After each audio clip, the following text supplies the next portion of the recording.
I'm no fool, I swear, where would you go with it? I'm no fool, I swear. What's going on, world? Welcome to another episode of The Walker Review. It's me, B-Walk, and I'm here. I had to come to UNT, and I had to roll up with my partner, the Kal Banx. What you do? DJ, producer, he doing some real big things in the city as well as in other places. So, had to get the exclusive, had to wrap it up with him, see what's coming up. What's something new that's coming up? Man.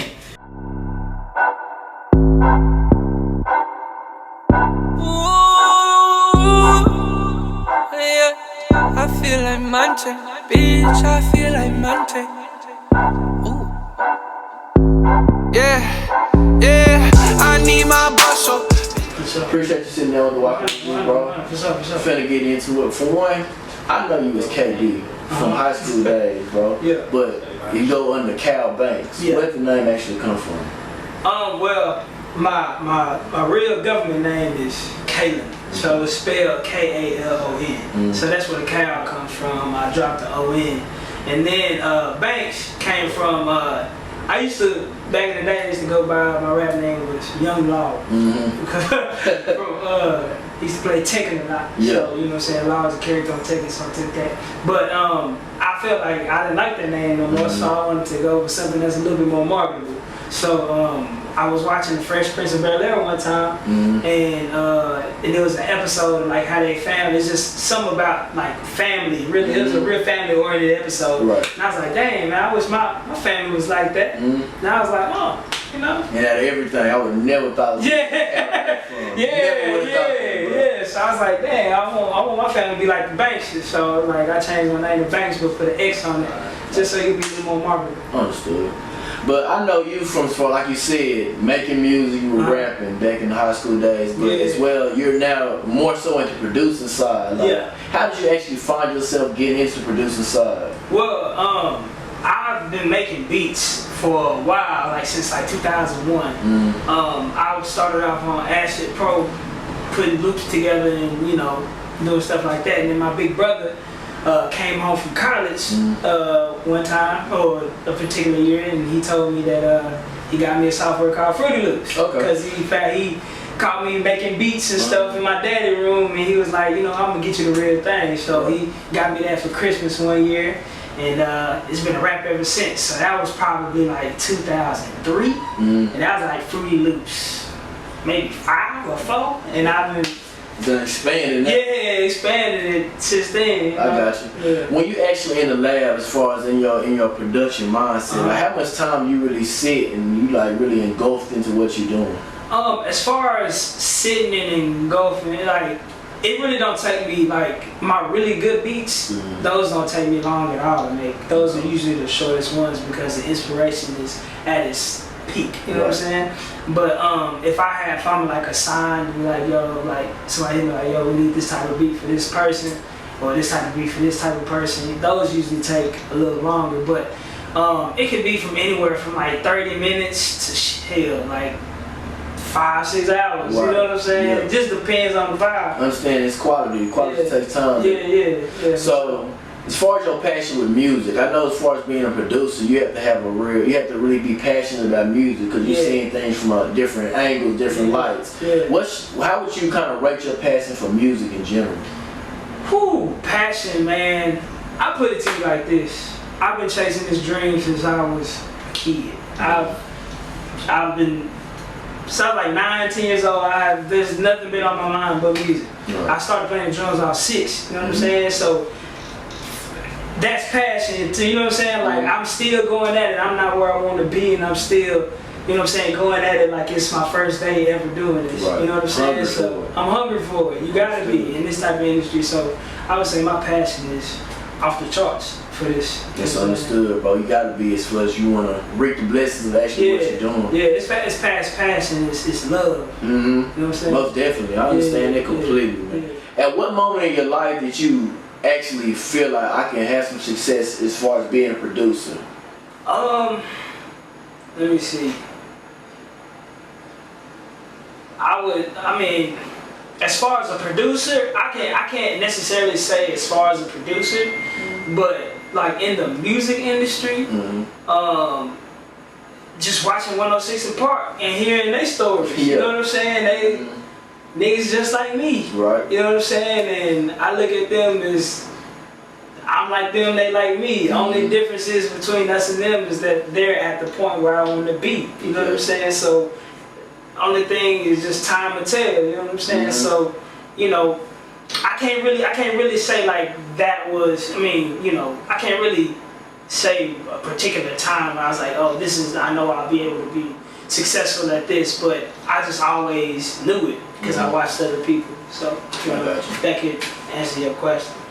So what is during high school? We was around the boogie era, as far as even us going to school with Be Reading Fame of Nail Nation and us being around Gear Squad when that was really popular. Like, did you really feel like you would be like this? How things would be as far as being in the wave of things going on? Like you mean like as far as the music and the Dallas music scene? Well, as far as Dallas music scene, as well as you having a real impact on it. Oh man, well, I mean, like, not a lot of people, like, you would have to be around, like, you were, you know what I'm saying, to know, like, the type of impact that I had on that particular era, because I wasn't necessarily, like, on the forefront of that.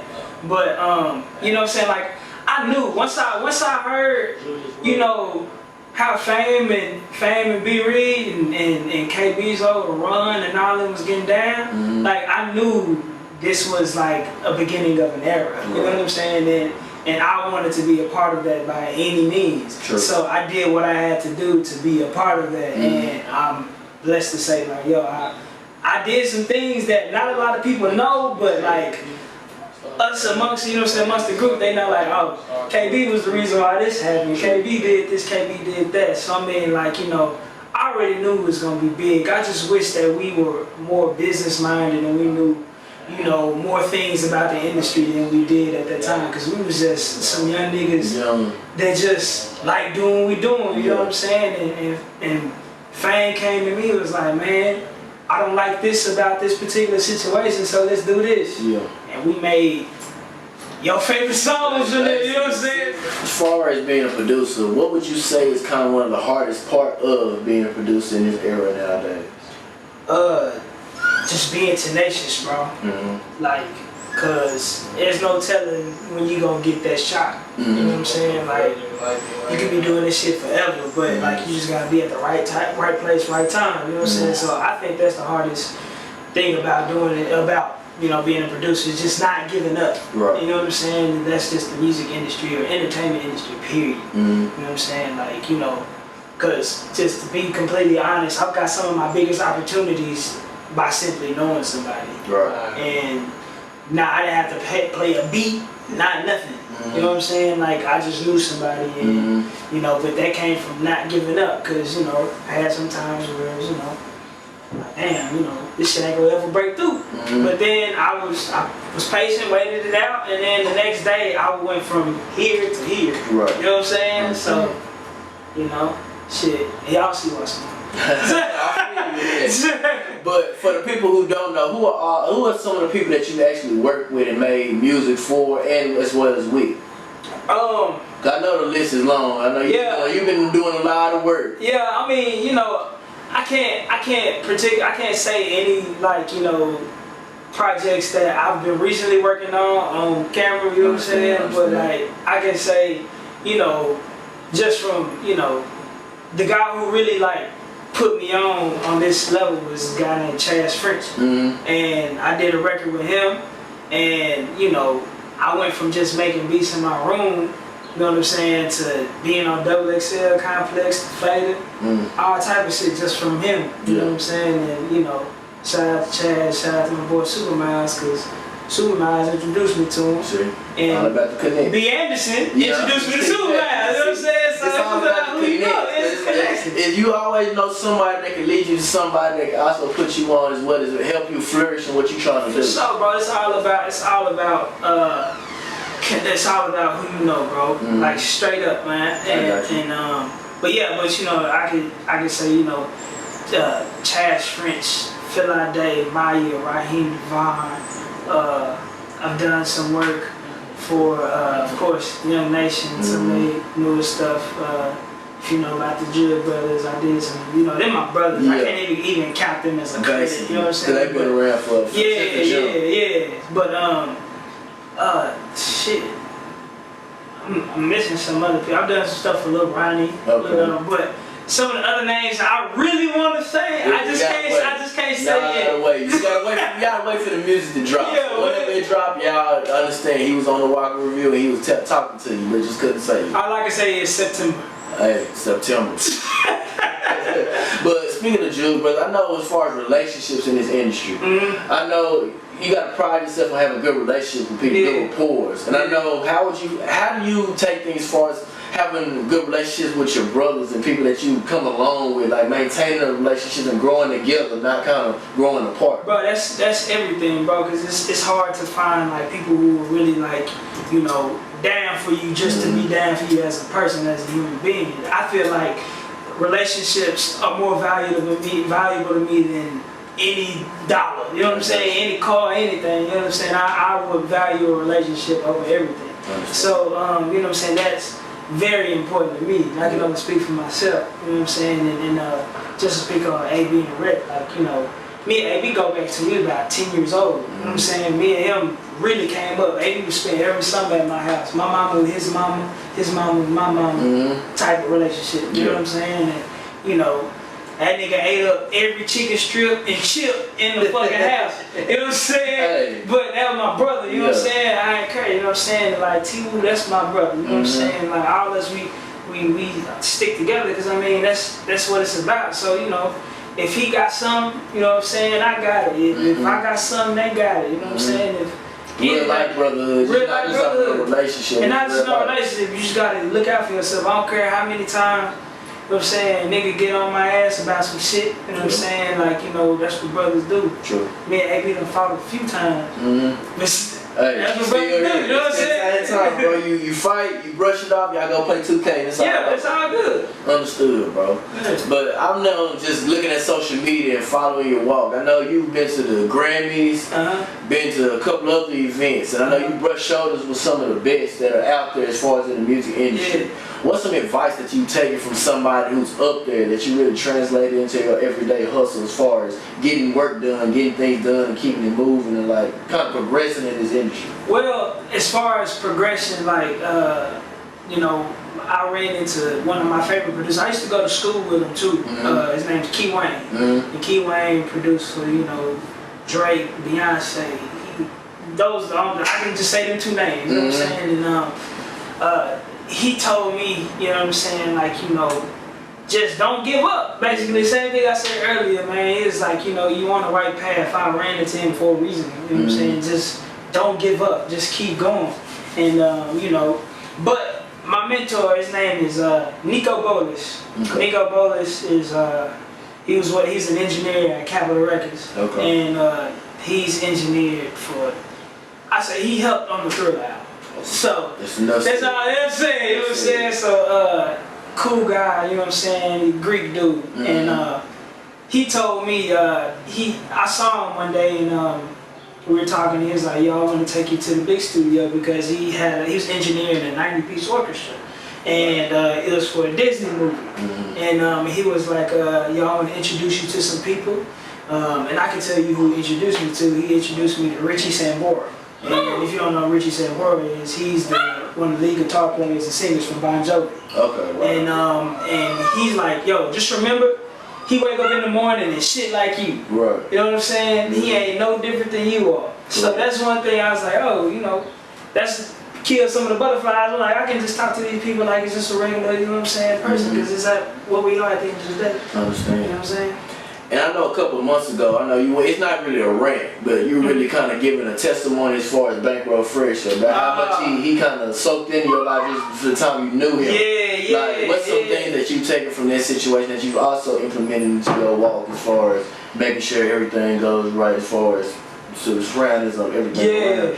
Bankroll Fresh was very family oriented, you know what I'm saying? And like, not necessarily just with his immediate family, but just like his surrounding with street money, you know what I'm saying? Like, I didn't know him from a fucking nail in the wall, you know what I'm saying? But since I showed interest in what he had going on, and I was another young nigga just trying to get to it, he made it his responsibility to introduce me to any and everybody that he could, just because I was a nigga that's trying to do it. And that's what, like, I can only speak on just the black community because I'm black, you know what I'm saying? But that's what, like, a lot of people lose sight of, you know what I'm saying? Especially in our community, you know what I'm saying? Like, you know, if somebody opened the door for you, it's your responsibility to open the door for the next young nigga that's coming to do it. Get back. Yeah, you have to.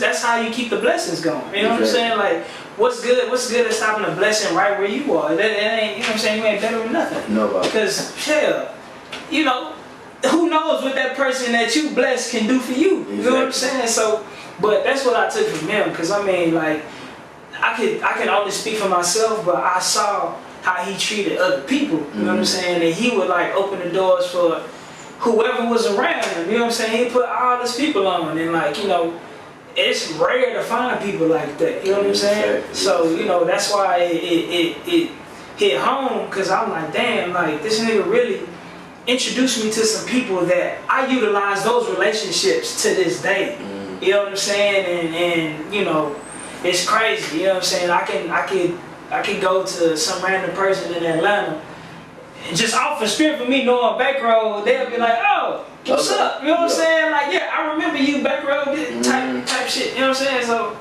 you know, I wouldn't necessarily say that I knew him just really well. I only had like a few interactions with him, but me and him would call every once in a while, and I'd say what's up, he'd say what's up, but just those small interactions, he impacted my life so much. I got you know what I'm saying? And those things you don't ever forget. I'll never forget, because I was such a huge fan of his music too. Exactly. So, R.I.P. Bankroll. Yeah.